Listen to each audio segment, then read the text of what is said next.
Il y a des conseils qui circulent dans le monde des créatrices artisanes depuis des années, ça c'est pas nouveau. Des conseils qui sont quand même bien intentionnés, souvent répétés, souvent suivis, mais qui parfois font plus de mal que de bien. Voilà, c'est dit. Et aujourd'hui, j'avais envie de faire le point sur ces conseils. Alors c'est pas du tout pour critiquer celles qui les donnent, mais pour que toi, tu arrêtes de les suivre, ou en tout cas que tu en prennes conscience pour arrêter de t'épuiser pour rien. Donc, dans cette vidéo, on va parler des conseils que j'entends souvent, de ceux qui te coûtent vraiment en énergie, en temps et en vente. Parce que la plupart des créatrices artisanes que je rencontre et qui vendent en ligne ne manquent pas du tout de talent ou de travail, mais elles suivent juste les mauvais conseils qui les empêchent d'évoluer.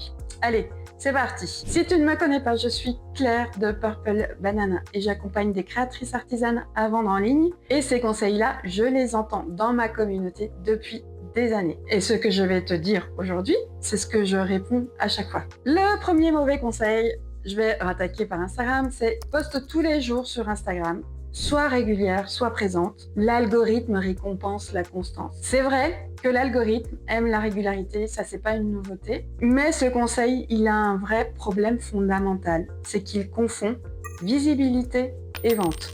Et ça, c'est pas du tout la même chose. Alors pourquoi c'est un mauvais conseil? Pour moi, poster tous les jours, ça prend du temps, énormément de temps. Du temps que tu ne passes pas à créer, peut-être à optimiser ta boutique, à rédiger des fiches produits, à mettre en place des systèmes qui travaillent pour toi. Et surtout, une abonnée qui te voit tous les jours sur Instagram n'est pas non plus nécessairement une cliente ou une future cliente.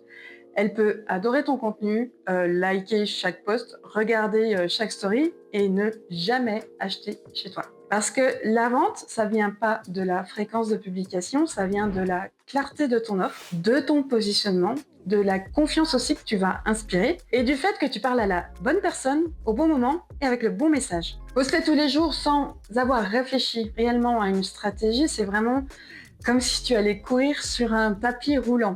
Tu vas t'épuiser et tu ne vas pas avancer. En tout cas, moi, je m'épuise sur un tapis roulant. Je te parle un peu plus longuement de ce sujet dans cette vidéo. Je te mettrai le lien en description. Le deuxième conseil, c'est celui qui fait le plus de dégâts, à mon sens, parce qu'il touche directement à la valeur de ce que tu crées. Baisse tes prix. Les produits sont trop chers, les gens n'ont pas les moyens, il faut t'adapter au marché. Je vais être direct. Baisser ses prix, c'est le levier le plus facile à actionner, mais à l'inverse, c'est peut-être le plus dangereux. Enfin, c'est pas peut-être, c'est sûr. Parce que tu vas rentrer dans un cercle vicieux. Voilà ce qui se passe quand tu baisses tes prix. Tu gagnes moins sur chaque vente, donc tu dois vendre plus pour gagner pareil. Pour vendre plus, tu dois créer plus, et pour créer plus, tu as moins de temps pour chaque pièce. La qualité du coup peut baisser, ou tu t'épuises, ou les deux. Et surtout, si tu baisses tes prix, tu vas attirer un autre type de cliente ou de client. C'est celle ou celui qui achète parce que c'est pas cher, pas celle qui achète parce que c'est toi, parce que c'est de l'artisanat, parce que c'est fait main, parce que ça a de la valeur. Baisser ses prix, c'est pas vraiment une stratégie commerciale, en tout cas, c'est vraiment pas une stratégie que je te recommande. C'est un peu comme si tu avouais que tu ne sais pas encore comment communiquer sur la valeur de ce que tu crées. Et ça, c'est plus un problème de message, pas vraiment de prix. Le vrai travail, c'est d'apprendre à dire pourquoi ton produit vaut ce qu'il vaut, sans mentionner non plus, comme j'ai pu le voir dans des posts, tous les coûts, l'URSSAF, blablabla. Donc le vrai travail, c'est d'apprendre à transmettre ce message, la valeur perçue, mais pas de le brader.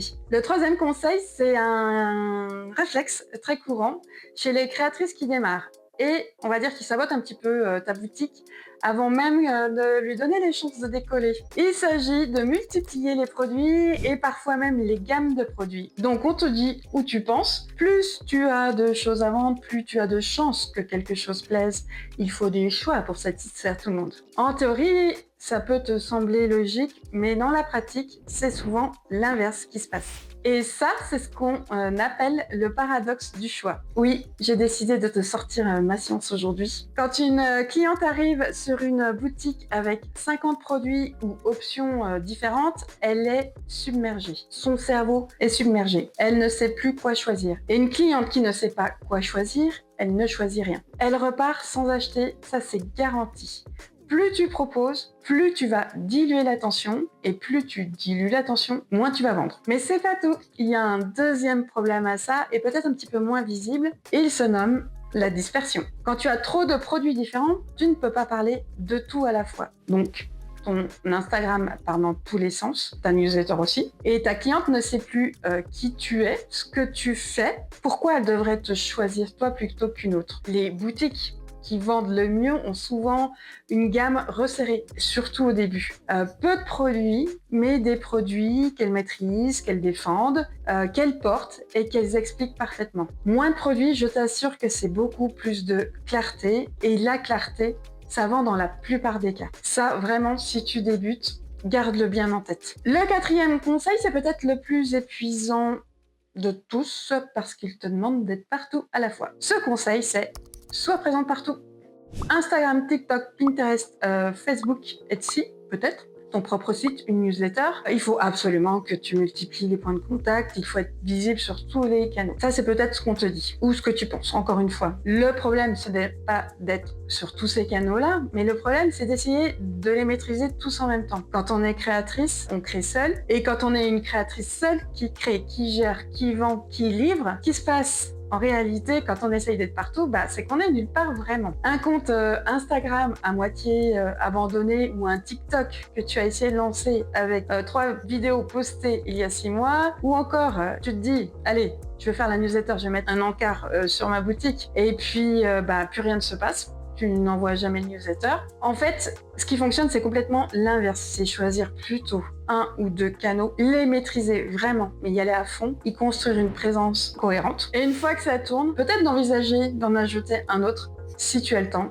et si ton client idéal l'utilise aussi. Ça, c'est un autre débat. Un seul canal bien tenu vaut 10 canaux abandonnés. C'est beau ça, n'est-ce pas, non?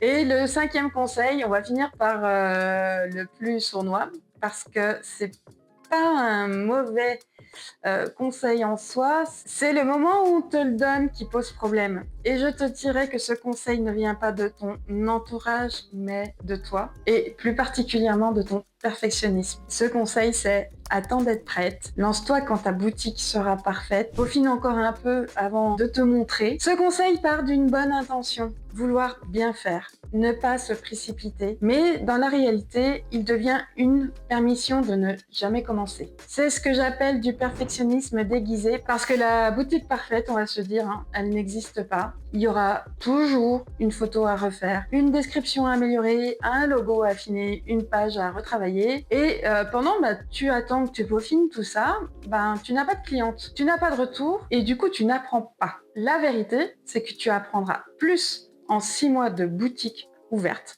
en te lançant, même imparfaite, même peu visitée, qu'en 2 ans à tout préparer dans ton coin. Donc ça marche pour la construction de ton site, comme ça pourrait marcher pour l'envoi d'une newsletter, que je sais que c'est quelque chose que tu procrastines par peut-être perfectionnisme. Ce que je voudrais te dire, c'est que ce sont tes vraies clientes qui vont t'apprendre ce qui marche. Ce sont leurs commandes, leurs questions, leurs hésitations qui vont te montrer quoi améliorer en premier. Et ce n'est certainement pas ta propre tête qui tourne en boucle sur ce qui n'est pas encore parfait. Alors, si tu attends en ce moment sur quoi que ce soit, pose-toi tout simplement cette question honnêtement. Est-ce que je peaufine ou est-ce que j'évite quelque chose? Ce que ces conseils ont en commun, c'est qu'ils te font travailler plus. Ce dont tu as besoin, c'est de travailler mieux, avec une stratégie, avec un système, avec surtout de la clarté. C'est ce que je propose à mes créatrices du Shaker, mon accompagnement en 4 mois pour booster les ventes dans ta boutique en ligne sans dépendre des réseaux sociaux ou des marchés. Tu bénéficies d'un accompagnement guidé et structuré autour de 4 étapes.